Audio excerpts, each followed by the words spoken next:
श्रोताओं, आज 23 जुलाई का दिन रेडियो प्रेमियों के लिए एक खास दिन है। इस दिन को राष्ट्रीय प्रसारण दिवस के रूप में याद किया जाता है। आज ही के दिन भारत में रेडियो प्रसारण की शुरुआत हुई थी। भारत के राष्ट्रीय प्रसारक के रूप में ऑल इंडिया रेडियो जनता को शिक्षित, सूचित और मनोरंजन करने का काम कर रहा है।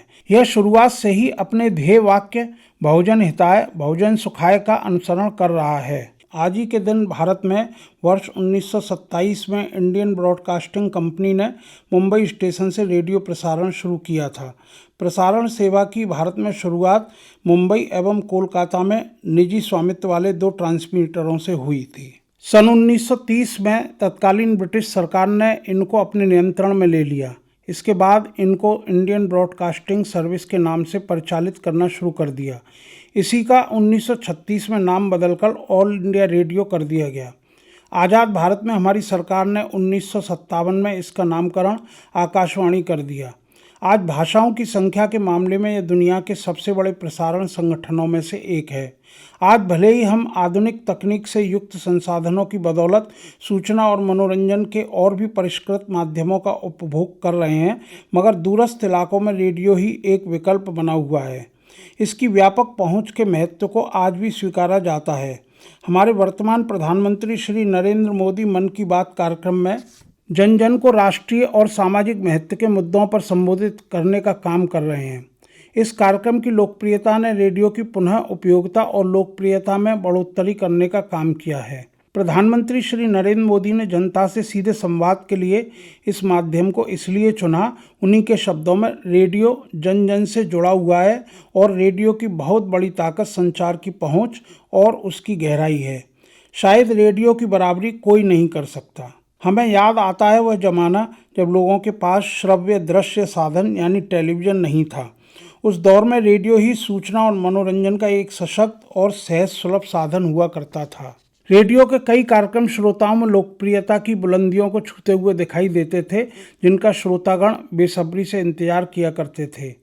गीतमाला कार्यक्रम के चंद नगमों को सुनने और उनको लोकप्रियता के पायदान पर चढ़ते जाने की जानकारी पाने के लिए लोग रेडियो से कान लगाए रहते थे। जब ट्रांजिस्टर का छोटा मॉडल बाजारों में नहीं आया था, उस वक्त तो जिनके व्यापारिक प्रतिष्ठान, कार्यालय, दुकान आदि पर बड़े बड़े रेडियो सेट लगे थे, वहाँ श्रोताओं की भीड़ लग जाया करती थी। समाचार, क्रिकेट, कमेंट्री, चुनाव सूचना, गीतमाला सहित कई कार्यक्रम ऐसे थे जिनको सुनने का लोभ संवरण आम और खास नहीं कर पाता था। रेडियो की लोकप्रियता के वो दिन भी हम कैसे भूल सकते हैं जब गांव देहात में चौपालों पर, खेतों की पगडंडियों पर, खलिहानों में रेडियो पर प्रसारित कार्यक्रमों की आवाज़ फिजा में गूंजती रहती थी। शादी विवाहों में शहरों से जाने वाले बाराती कंधे पर रेडियो लटकाए गांव के खेतों के सन्नाटे को चीरते हिंदी सिनेमा के सुमधुर नगमों की कर्णप्रिय स्वर लहरियों से सुहावना बना देते थे, क्योंकि गांव में छोटे ट्रांजिस्टर शहरों से बाद में पहुंचे। इसके बाद घर घर में उपहार स्वरूप शादी विवाह में मिले रेडियो भी लोगों की जिंदगी में मनोरंजन की मिठास घोलने लगे। समाचार, शिक्षा और मनोरंजन के इस मजबूत विकल्प ने लोगों की जिंदगी ही बदल डाली थी। उपहारों में रेडियो का चलन बढ़ता ही गया।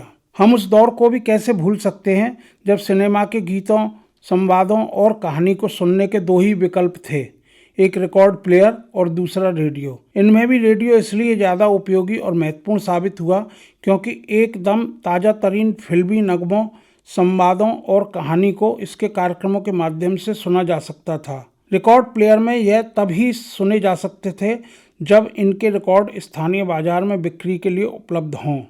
समय बदला और टेलीविज़न लोगों के दिलो दिमाग पर छा गया, मगर इसके बाद भी रेडियो ने अपनी उपयोगिता को बनाए रखा। खास तौर से आप कार चलाते हुए, कोई महत्वपूर्ण काम करते हुए टेलीविज़न नहीं देख सकते, लेकिन रेडियो को सुन सकते हैं। इसीलिए लंबी दूरियां वाहनों से तय करने वाले लोगों और लंबे समय तक काम करने वाले लोगों के बीच रेडियो अपनी जगह बनाए रहा। आज मोबाइल के युग ने भले ही हमें बहुतेरे सूचना और मनोरंजन के साधन सहज ही उपलब्ध करा दिए हों, लेकिन डिजिटल रेडियो ने इस युग में भी अपनी सशक्त उपस्थिति दर्ज करा दी है। आज हर मोबाइल में एफएम रेडियो के साथ साथ डिजिटल रेडियो को आसानी से सुना जा सकता है।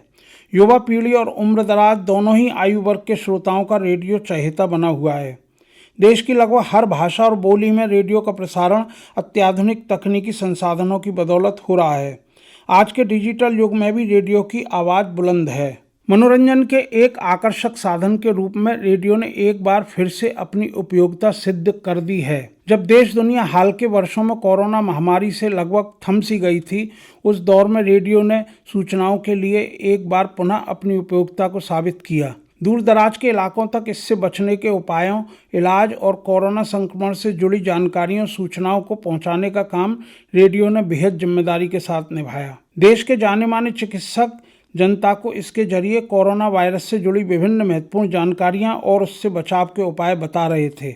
उल्लेखनीय है कि भारत का लोक सेवा प्रसारक प्रसार भारती दुनिया के सबसे बड़े प्रसारण संगठनों में से एक है। करीब 150 देशों तक इसकी पहुंच है। प्रसार भारती के 470 प्रसारण केंद्र देश के लगभग 92% क्षेत्रफल और देश की कुल जनसंख्या के 99.19% को कवर करते हैं। आकाशवाणी 23 भाषाओं और 179 बोलियों में कार्यक्रम प्रसारित करती है। प्रसार भारती के न्यूज़ ऑन AIR ऐप के करीब 10 लाख से ज़्यादा सब्सक्राइबर हैं। इस ऐप के माध्यम से ऑल इंडिया रेडियो के सभी रेडियो चैनल को डिजिटल रूप में सुना जा सकता है। इसके साथ ही अब इंटरनेट से सीधे कनेक्ट करके भी रेडियो के कार्यक्रमों का आनंद ले सकते हैं।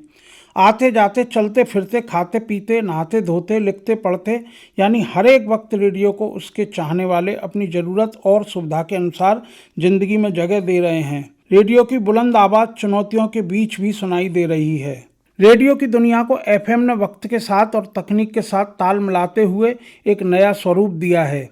यह युवाओं के बीच तेजी से लोकप्रिय हुआ है। इसके कार्यक्रम और उनके प्रस्तुतिकरण का नया तौर तरीका युवाओं को लुभा रहा है। वहीं पुराना रेडियो का स्वरूप लोक शास्त्रीय कला संस्कृति के संरक्षण और संवर्धन में अहम भूमिका निभा रहा है।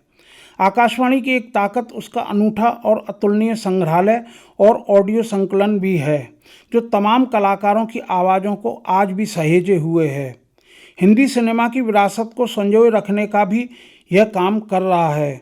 हाँ, नए दौर में कम्युनिटी रेडियो भी इस रेडियो प्रसारण के परिवार में अपनी मौजूद उपस्थिति दर्ज कराता दिख रहा है, जिसने जन जन की सामाजिक सांस्कृतिक आवाज़ को बुलंद किया है।